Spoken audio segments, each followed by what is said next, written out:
again. Whoa! Whoa! I'll say one more goddamn time. Goddamn time. What is going on, my young Padawans? Welcome back to Nerd Explosion, the weekly podcast where, based on a monthly topic, I nerd out about whatever I want. As always, I'm your host, Cameron. And I hope you guys are doing good out there, doing positive things, staying cool, actually, because it's starting to get warmer here in Minnesota. And let me tell you, it doesn't just get warm, it gets, that stupid humid warm first, where you're, uncomfortably warm. And I don't like it. I'm going to be suffering this whole episode. Just had to turn my AC off because I didn't want all that background noise. But hopefully you guys are doing a lot better than I am. Anyway, on to today's episode. Now, obviously, we're still in Star Wars month, and the topic for today's episode, I wanted to talk about some interesting Star Wars theories that I found. Now, I was looking all over the place, and I actually found this article from Looper that goes over a bunch of Star Wars theories, and I won't exactly read them word for word. I might do just for some context, but I'll try to paraphrase them in, my own words. But before we get into the episode, new episodes of this podcast come out every Saturday, so make sure you're liking, following, doing whatever you can with podcasts. Also, video versions go up on my YouTube, SuperCam64, every Saturday as well. Now, with the video version for the last episode, I forgot to put it up because I'm lazy, but I will put it up either as I'm recording this, or I'll put it up the same day as this episode goes up, so 2 episodes will go up at the same time. Like I said, I'm just lazy and I forgot to do the video version of the last episode. But anyway, let's talk about some Star Wars theories.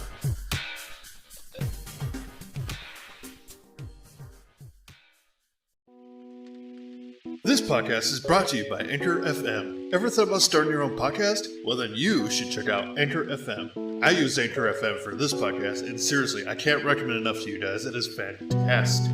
It is very easy to use, and best of all, it's completely free. You don't have to pay a single thing for it. You can easily record and edit your own podcast from your phone or computer with its many creation tools. And once you're done recording, Anchor will automatically distribute your podcast for you to apps like Spotify, Apple Podcasts, and many more. And you can start making money with your podcast as soon as your very first episode. So download the free Anchor app or go to anchor.fm, that's ANCHOR.FM to get started. Alright, so Star Wars theories. Now, pretty much all of these are fan theories. There's no actual, concrete, these are straight from George Lucas himself, or these are from, Disney, or everybody behind Lucasfilms and everything. A lot of these, most of these, 90% of these are just fan theories, People look at stuff that happens in the Star Wars movies, and a lot of stuff isn't really explained, and, it's up to the fans to be like, oh, well, I think this happened, and here's evidence as to why, this and this. And like I said, I found an article from Looper that goes over a bunch of fan theories, and they actually titled this Star Wars Fan Theories That Could Actually Be True. Now let's just jump into these fan theories, shall we? Starting with the first one on here, Palpatine is Anakin's father. Now, the basis of this theory is that there is actually there's a book called The Making of Star Wars Revenge of the Sith. Basically goes over, how Revenge of the Sith was made into a movie. And there's apparently a screenplay excerpt that shows an exchange between Palpatine and Anakin, which Palpatine outright says, I arranged for your conception. I used the power of the Force to will the midichlorians to start the cell divisions that created you. And there's a comic book from Marvel called Darth Vader that came out in 2018 that shows Palpatine lurking over Shmi, Anakin's mother, manipulating her womb with dark energy.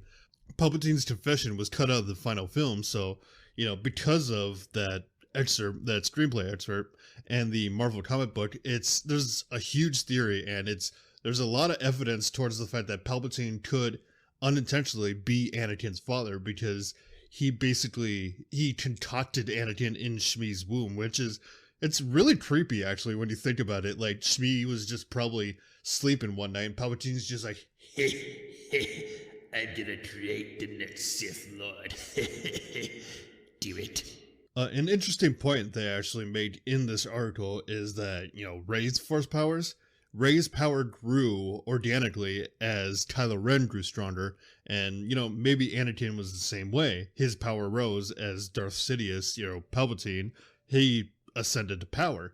So that's, where the connection lies there. So I think this one, I definitely believe, there is a lot of evidence to back it up. So I definitely believe this one. Next one, and keep in mind that a lot of this article was written before Rise of Skywalker came out. So a lot of this either may or may not have been answered in Rise of Skywalker.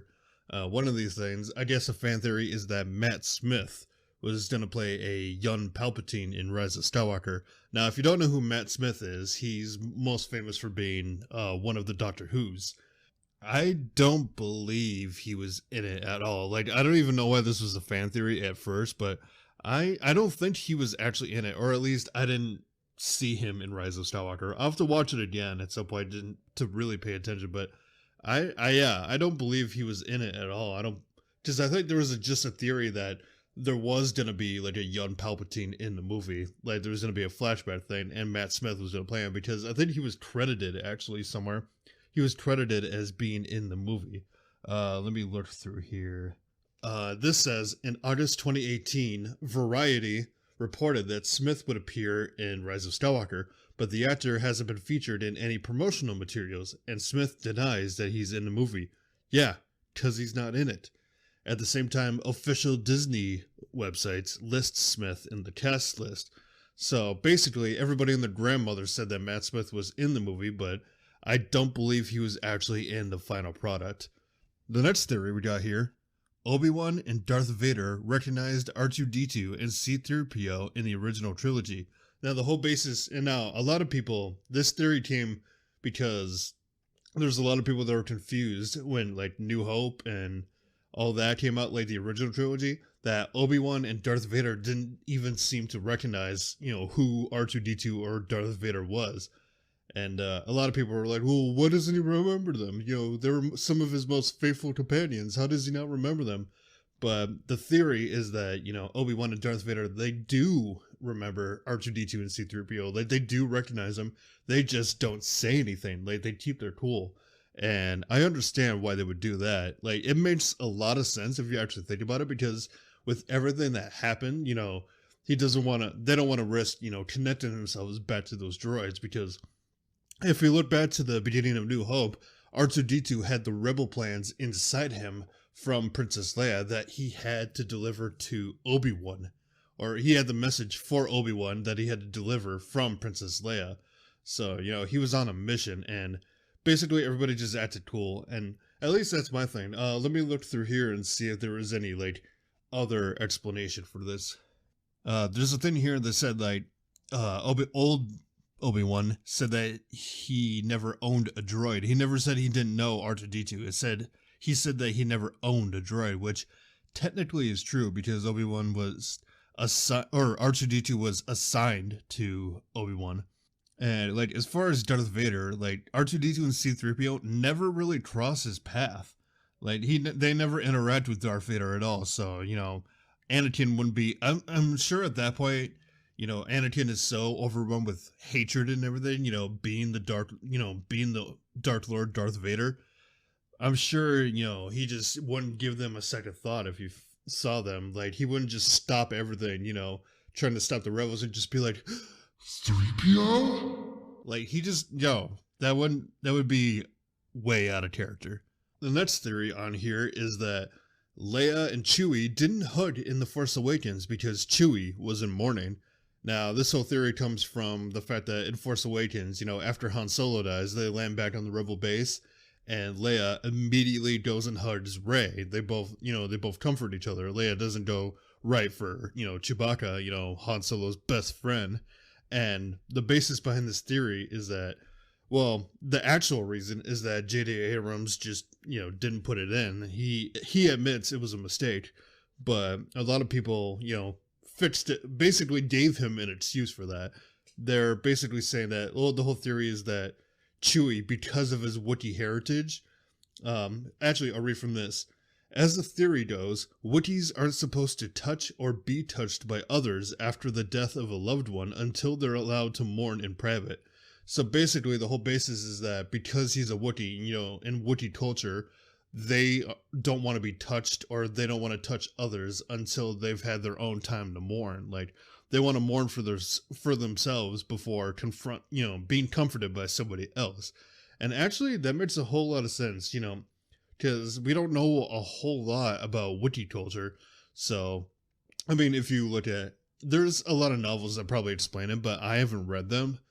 But, that would make a lot of sense, actually, if that was just part of his culture. So, yeah, that's why Leia didn't go straight for Chewbacca.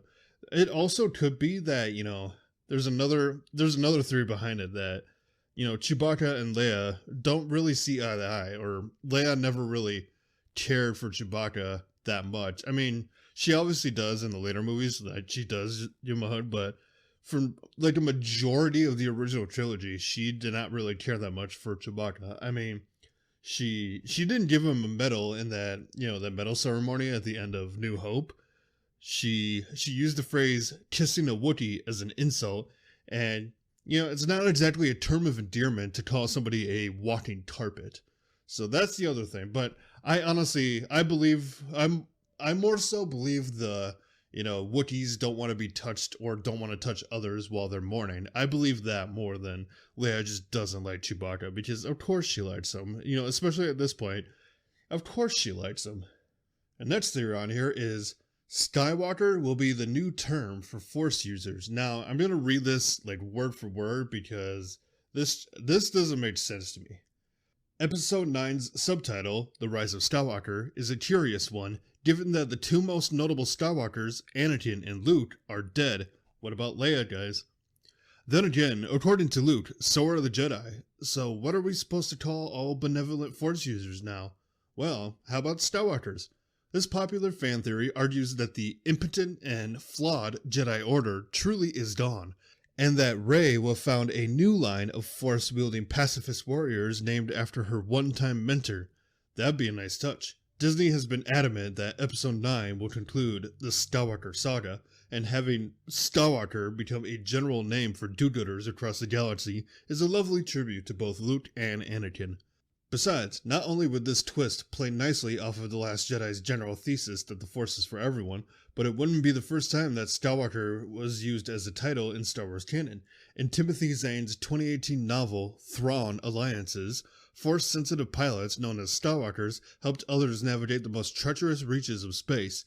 There are very few coincidences in Star Wars lore, and if that tidbit isn't the beginning of something bigger, we'd be very surprised.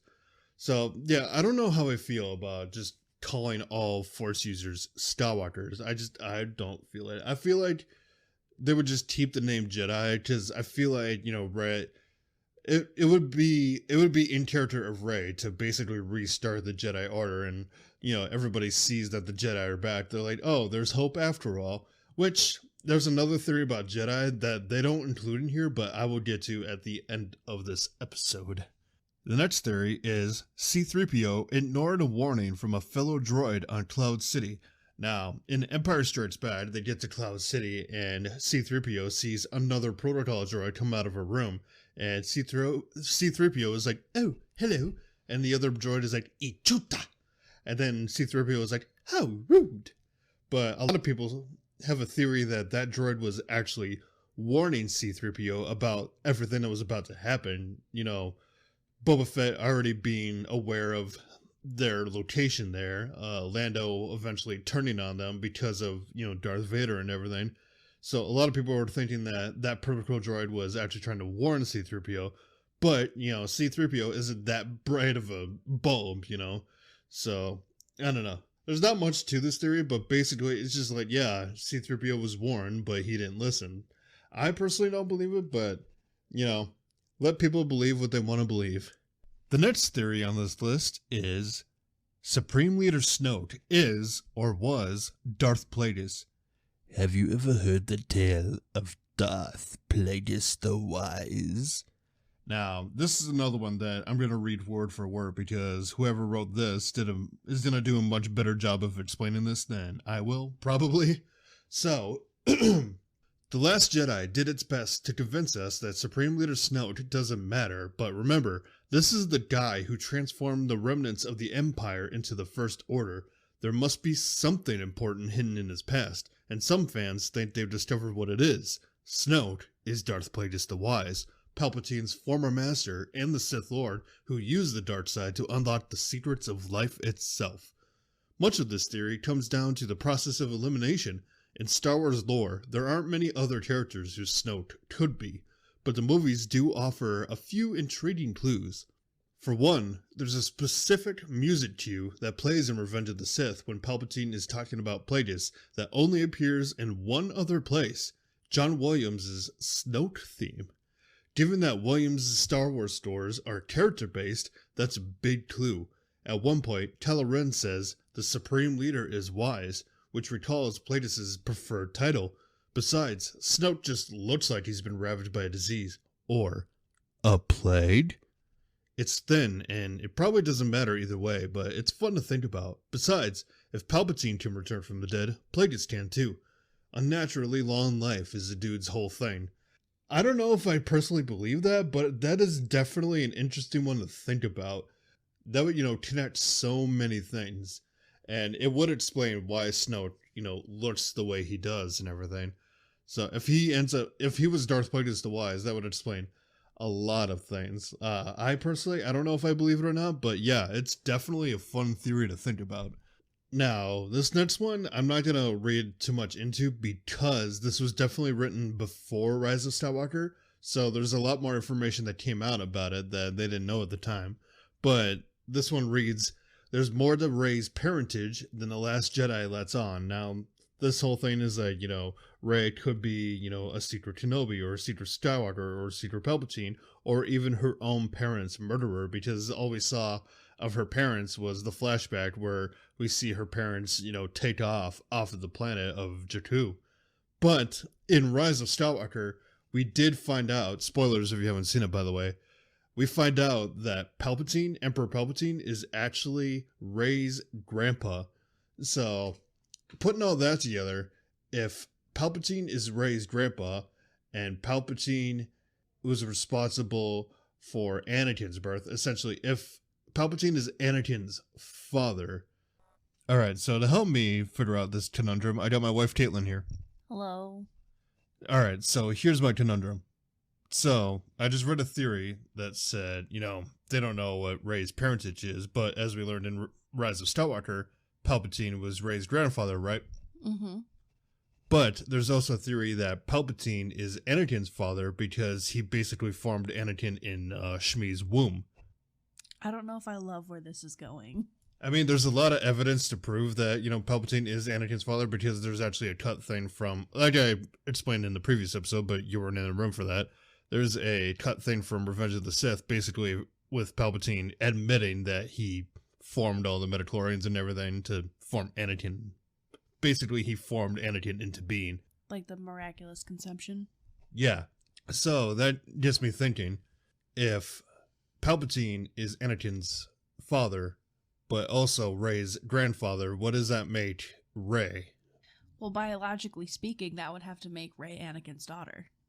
But Leia is also Anakin's daughter. Or Luke and Leia are also Anakin's children.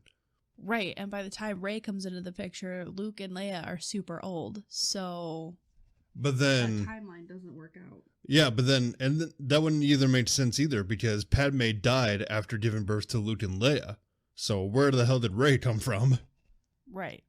But then, let's say... So yeah, if Palpatine is Anakin's father, but also Rey's grandfather, like, how do you think that would work out, given the circumstances? What do you mean? Like, who would she actually be related to? Because, at the end of Rise of Skywalker, she's just like, "I'm Rey Skywalker." Well, yeah, but she adopted that name because of Luke and Leia, not because of anything else. But she never knew Anakin or Vader. So, like, on the surface, she's a Palpatine. That's, that much is true. Well, just timeline alone, it doesn't make sense because Luke and Leia, no disrespect, were like super crusty old by the time Rey comes into the picture. So there's no way she could be Anakin's daughter, which begs the question, is Palpatine really Anakin's father canonically, or did they take that out because they realized that it wouldn't make sense down the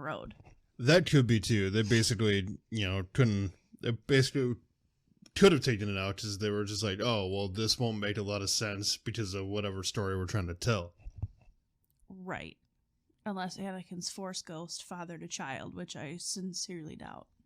I don't know if Force Ghosts worked like that. Somebody get Lucas on the horn.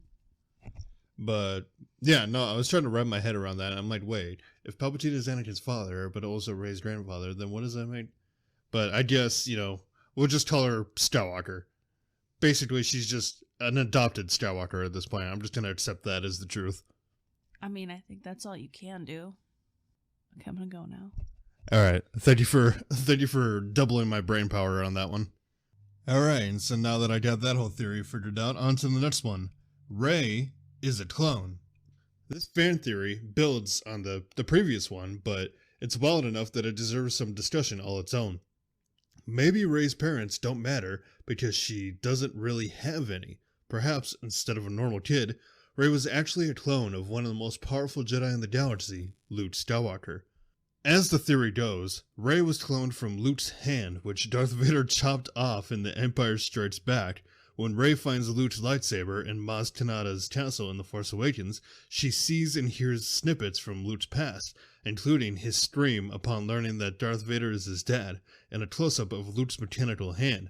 Maz tells Rey that lightsaber was Luke's, and his father's before him, and now it calls to you, implying a direct familial lineage. Rey and Kylo have some kind of connection, which makes sense if they're related. Aunt and nephew? Cousins? Cloning is confusing. In addition, we know that Luke's old hand was originally supposed to open The Force Awakens, and there's a precedent for this kind of thing. Timothy Zahn's Thrawn trilogy, which kickstarted the whole Star Wars expanded universe in the early 90s, features a Luke clone made from the Jedi's severed appendage. Outlandish as it is, this theory even means that Kylo was telling the truth. If she's a clone, Rey's parents really were nobody, at least from a certain point of view. Enough of clone talk now, let's move on to the next theory. Ewoks ate a bunch of stormtroopers. Is this really a theory? I feel like that's the truth. I feel like after Ewoks would kill a stormtrooper, they would drag their body back to, whatever village on Endor and eat the body. Like, I fully believe that. But look at the whole thing with like when the Ewoks capture Han and Leia and Luke and 3PO and everything. They're planning to eat them. So it's not past them to eat humans. So they would definitely go as far as eating stormtroopers. I fully believe that 100%. I don't even have to look into this. I fully believe that. Is that... Okay, that's the end of that list. But I do have one more theory that I've been thinking about ever since I came up with the idea for this episode. And that is that the Jedi aren't actually the good guys and everything. Now, let me explain. So, yes, obviously, throughout the whole movies, the Jedi are, they come out as the good guys. They're made to be the good guys. But that's only, that's just how the movie is. That's how George Lucas originally intended it, and that's just, how it is. I think that's why with J.J. Abrams, you start to see a little more gray area. Like, obviously, he still portrays the Jedi as good guys, but there's a lot more gray in there. I mean, even look at Ahsoka. There's an animated show called Star Wars Rebels, which I haven't seen, but the main character in it eventually comes across Darth Vader, but gets saved by Ahsoka Tano, who has another one-on-one with Darth Vader, her old master Anakin. And I forget what Ahsoka says, but something about revenge, and then Darth Vader is like, revenge is not the Jedi way, and she responds with, I am no Jedi, before pulling out 2 white lightsabers. Now, in the story of Star Wars, if you look at the whole Star Wars canon in general, there's, the Jedi, who are all for, like, justice and order and everything. There's the Sith, who are also about order, but, like, they want to control everything. And then there are what they're called gray Jedi, and they basically, they walk the middle path. They're not, they don't claim to be good, they don't claim to be evil, they're just, in the middle. They fight for themselves, essentially. But back to my whole thing of, like, why the Jedi aren't necessarily the good guys. I mean, look at this as evidence. So they take kids, right? to, join the Jedi, they take kids to join the Jedi Order. They will take kids as young as like 3 years old. And in real life, if you take a 3-year-old away from, its life and its parents and everything, that's going to cause some emotional damage. I mean, look at Anakin. He basically, of course he agreed to it because, what kid isn't going to want to learn how to swing around a laser sword? But also, with Anakin, you took him away from his mother and everything he knows, left his mom a slave, which, that's another point I want to make.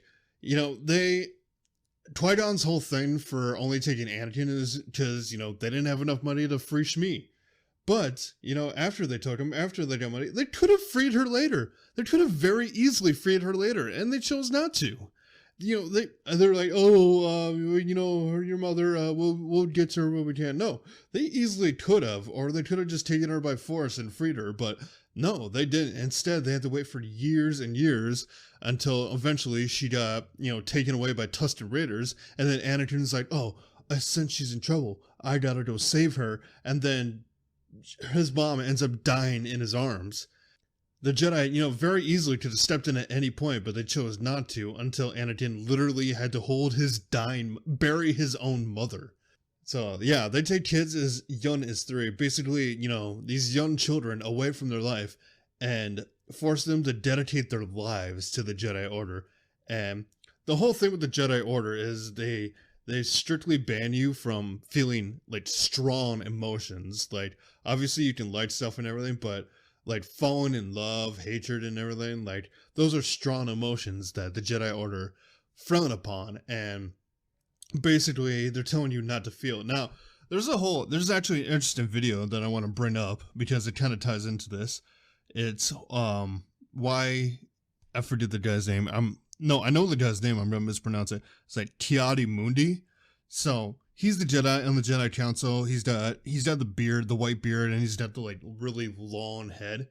There's a video I saw that explains why he deserved to die in Order 66. With the whole Jedi Order thing, like I mentioned, they advise against strong emotions. So Tiada Mundi looked at that and it was like, oh, so I shouldn't feel anything at all. So he basically told everyone not to feel anything. And there's even a part in Clone Wars where he temporarily becomes Anakin's master because it's believed that Obi-Wan is dead when he was actually captured. And Tiada Mundi, he sees all like the loss of Jedi and everything. And Tiada Mundi was just like, yeah, just, don't think about it. You shouldn't care about it. And he doesn't care. Tiada Mundi, I guess canonically, his whole family was murdered, and he just, he didn't bat an eye. Like, he just didn't care because he was under the understanding that, he didn't have to show any emotion. He shouldn't show any emotion at all. So, and he was kind of a dick, basically. He just didn't care about anybody at all, any feelings. Like, he basically was only out for himself. So, really, Order 66 was bad in general, all the Jedi wiped out, but I don't think his loss was a total loss.